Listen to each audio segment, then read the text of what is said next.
Smoked pulled ham with sweet and savory bark.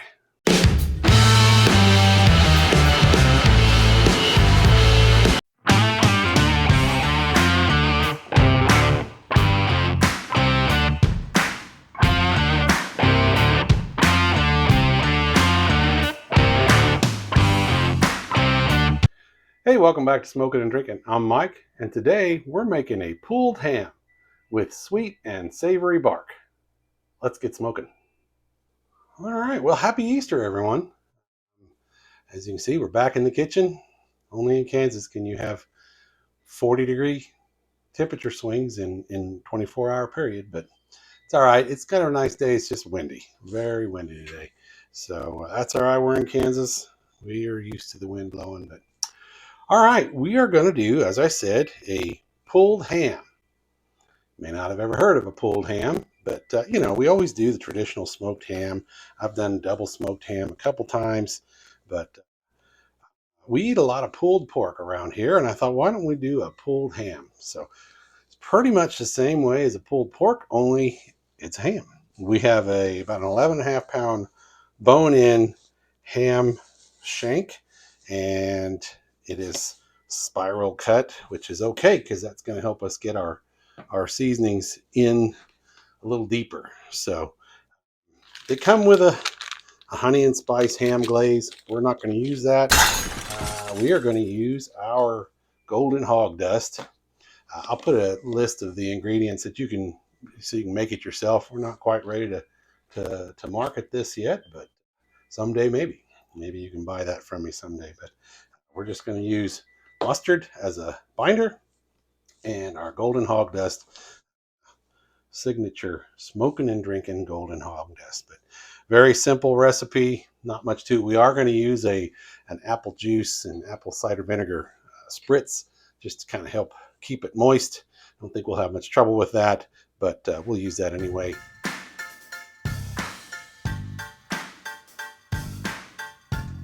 So let's get started. And very simple, like I said, we're just going to put our mustard on there. We've had this out of the refrigerator for about 30 minutes. It's still pretty cold, but that's okay. I've kind of patted it dry to get most of the moisture off of there. And then we're going to put some mustard as a binder on there. You might say, why you pat it dry and then put the mustard back on there. But I just want to get some of that water, I guess, off of there. But anyway, we're just going to get started here. Get a paper towel. I am almost out of mustard. I hope I got enough here. I think I do. We'll just make it work. If not, we'll switch to something else. Like you could use olive oil, or you could use some other kind of flavored mustard. I wouldn't recommend it. This mustard is just a binder, like I said, and it will not come through on the taste. There is a little bit of mustard in my golden hog dust, mustard powder, but we don't really want to get an overpowering mustard flavor to it. Like I said, it's just a binder. We'll put the rest on when we flip it over here, but I always do this with the wrong hand, and then I'm seasoning with my left hand. I'm not very ambidextrous. You want to be pretty liberal with the rub. This is just like a pulled pork, just a different cut of the pig. But spoiler alert, any of you who didn't know ham came from a pig. I had a nephew that said something kind of like that. He was surprised one time. He was very little. But we're going to spread it apart, spread the slices apart, kind of get it inside. We want that seasoning to go deep into the slices of the ham. Really going to get that nice flavored pulled ham. We're going to have to let this go a lot longer than we usually do for a ham. Usually, because it's already smoked, we have done twice smoked. You're mostly just trying to get some smoke imparted into the ham, but we're going one step further. we're trying to get it up to 205 degrees so that when we go to pulling it, it just pulls right apart, just like a pulled pork, like a arm or a butt, Boston butt. Kind of struggling with words today. Okay, we're going to have to flip this over and get the other side. Whole other side of a ham here. Okay, here's what's left of our mustard.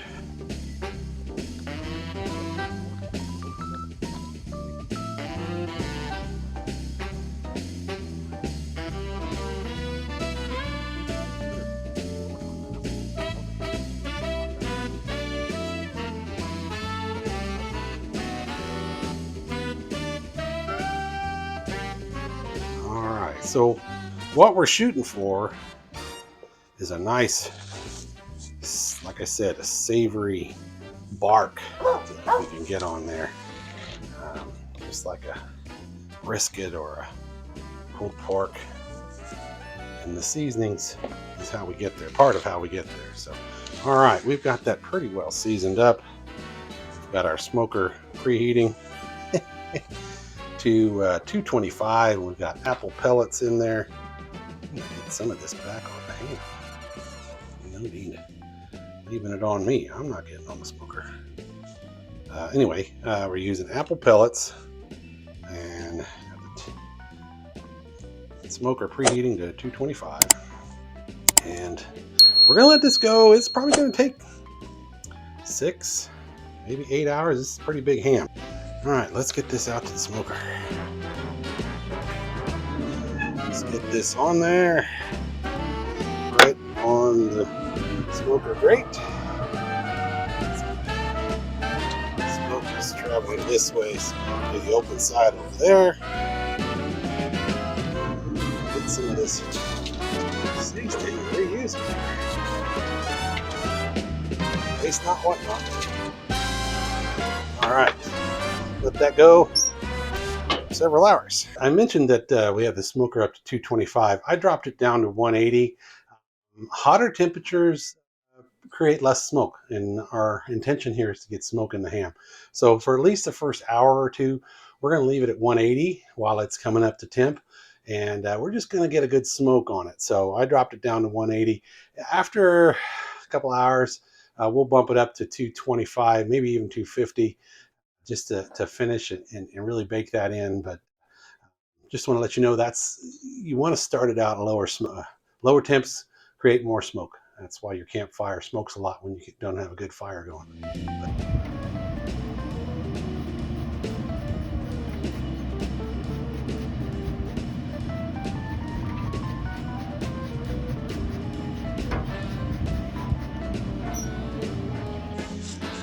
All right, the smoked ham has been going almost 8 hours. It's taken quite a while to get up to temp. We're up at 165, and we need to make a glaze for that. We're going to bring it in. I had to put it in a pan.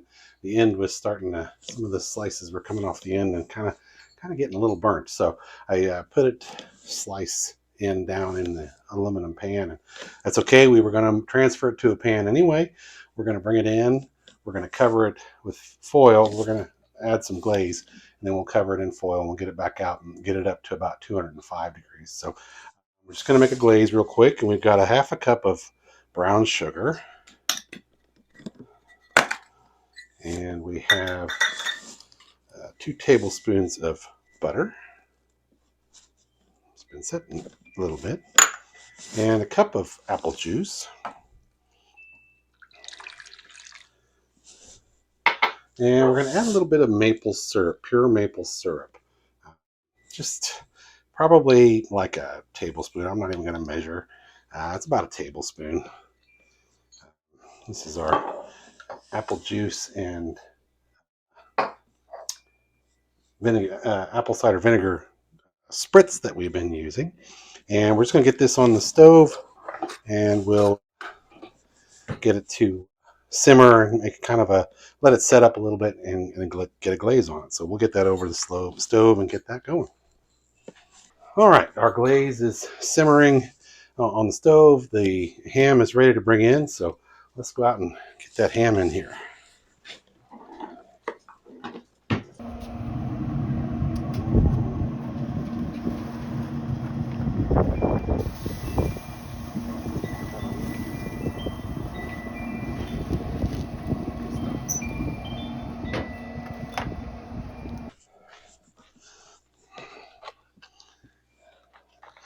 That has got a nice bark on it. I think it might have a leak in my pants. So, but oh, that is beautiful bark on there. That is perfect. So, I'm gonna get another pan, but first,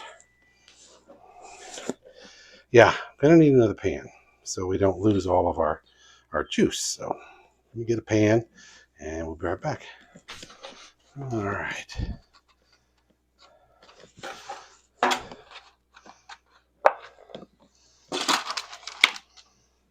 There we go. Now we'll keep all of our juice in the pan. We are going to use a tip probe so that we know when we're up to 205 and we don't have to keep uncovering it. So we'll slip that in the corner before we put it on the smoker.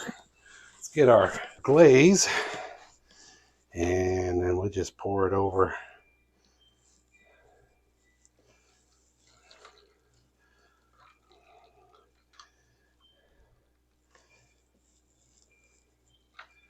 Oh, can't wait to try this. That is going to be delicious. Smells wonderful. Okay. And then we're just going to, you want to make sure your probe is not touching the bone. I've been using my ThermoPro, just a probe thermometer, but like I said, we don't want to keep opening it up, so we'll use that and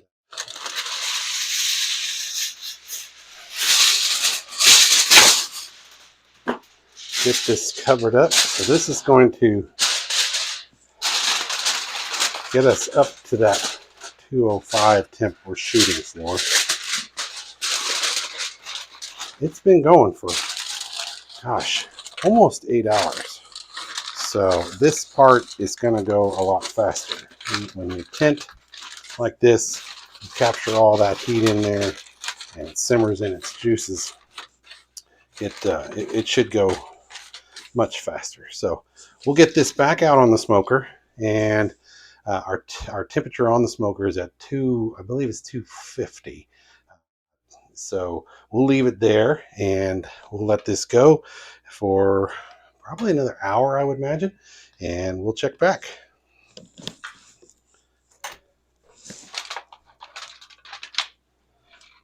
All right, the pulled ham is finished. It's at 204 degrees. It's been, gosh, almost 10 hours. It took a little longer than I thought, but sometimes it goes that way. So it is ready. Let's go out, get it off the smoker, and then we'll let it rest for about 30 minutes. But let's go get it. Oh boy, we can't see it yet, but we can smell it, or at least I can. Sorry. We're going to let it covered. Keep the suspense going. We're going to leave it covered for about 30 minutes. Just let it rest. Let those juices kind of meld back into the ham. Let the fibers of the ham continue to kind of melt a little bit, make it easier to pull. So we'll be back for me in about 30 minutes, for you just a second. All right, we've let it rest for about 30 minutes, and I can't wait to get this opened up and check it out here. So I tell you, the aroma's been filling up the kitchen and the whole house, and oh boy, that is pretty.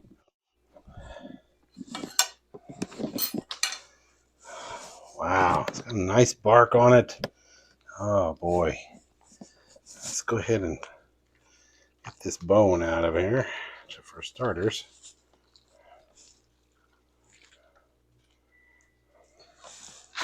there we go. Let's see if I can do this in this pan. I might have to get a bigger pan. Let's give it a try here. See what we can do. Yeah, I'm pretty sure we're going to need a bigger pan.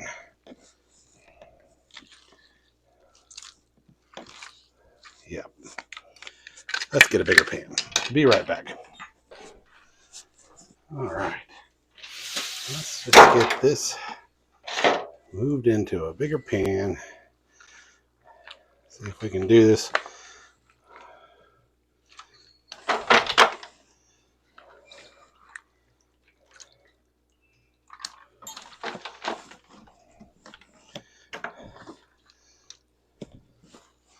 Wow.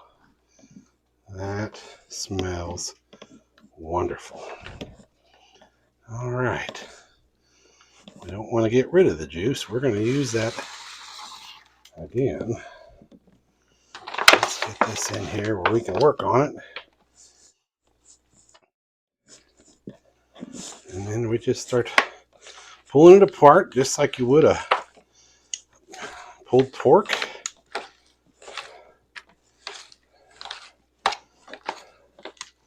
It's a little different than your traditional Easter ham. I've always had just, the sliced ham. I thought we'd go a little different this time. Might have pulled pork sandwiches, or maybe just like this. I don't know. We'll see. This is the night before, so we'll reheat it. We'll put it back on the Traeger and heat it back up right in this pan probably, and we'll have the juice in there. We'll probably cover it just to make sure it doesn't dry out. But we're having family over, so we thought we'd do the traditional ham, but in a little different way. Get some of that gristlier part of the fat out of there. There's a couple little tiny bones in there. That happens sometimes. I think it might be easier just to use my hands. Yeah, there we go. Just get in there, tear it apart. That way you can feel those bones. And this one had a few more bone pieces, but that's okay. Oh boy, can't wait. I'm gonna have a little snack. I know it's the night before, but we gotta try it out, right? Gotta know how it turned out.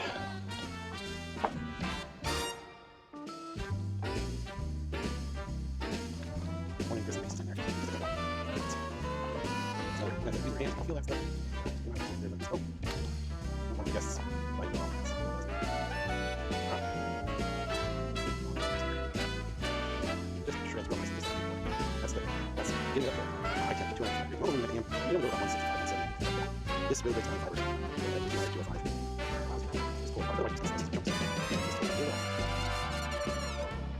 You got a couple of those. I'm not a man of steel, so take a little warning with those. Oh, that bark is beautiful on there. All right, I'll continue to work on this and bring it back in when we're done.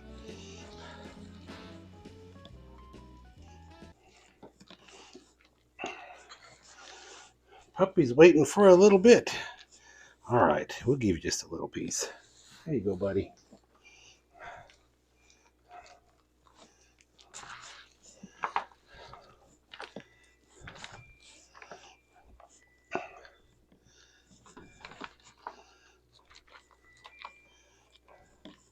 As I mentioned earlier, we put it in this pan because the sliced end, a couple of the slices were kind of getting burned. That's these here. We'll probably just set those aside. Maybe little buddy here will get those, but they're pretty dry, pretty tough. You can get most of the meat off of them, but those edges are pretty rough. I don't know. Let me know in the comments if you've ever done it this way. If you've ever made a pulled ham. Let me know how you do it and how you serve it. Do you serve it on sandwiches, nachos, tacos, uh, on some hamburger buns? All right. And we want to pour some of that juice back in here.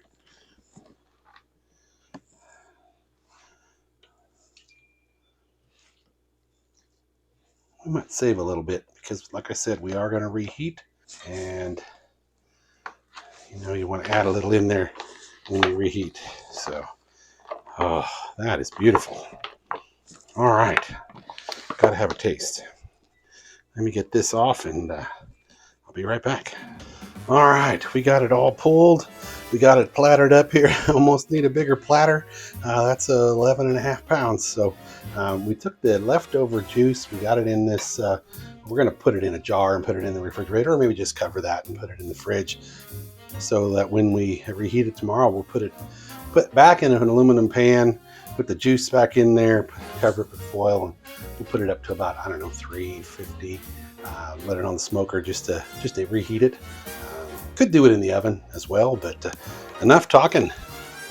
You might notice I have a nice red wine here. It is a Carmenere. It is Amigo Pero, and it is a 2023. It's a Chilean wine, but I've been wanting to try the Carmenere for some time, so we're going to go ahead and have a taste of that as well. But enough talking. Let's get into this. We're just going to use our fingers, get right off the top. Oh wow, that is really juicy. Of course, it was hickory smoked, but I'm getting some more of that smoke flavor, a little bit of the apple. There's a slight hint of apple smoke on there, applewood smoke, but we'll see that hickory from the original smoke comes through. But wow, it's really tender and juicy. Gotta have another bite. Didn't have a big enough piece there.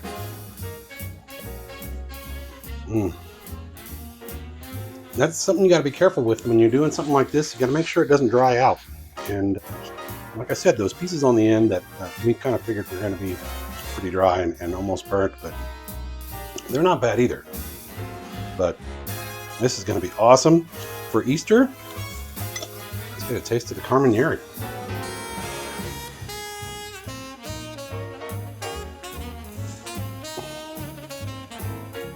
Oh, yeah, I like that. It's a little bit spicy, but mellow. It's a little bit like a Pinot Noir, but not.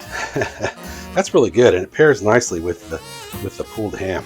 So I think that turned out real well. I can't wait to share this with the family for Easter tomorrow.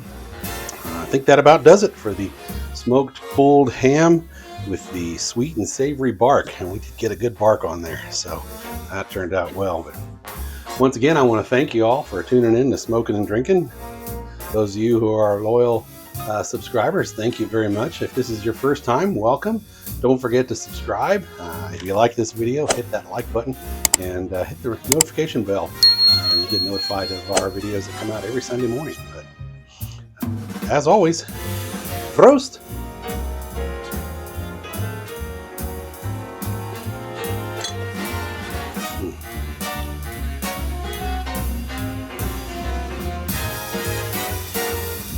Mm.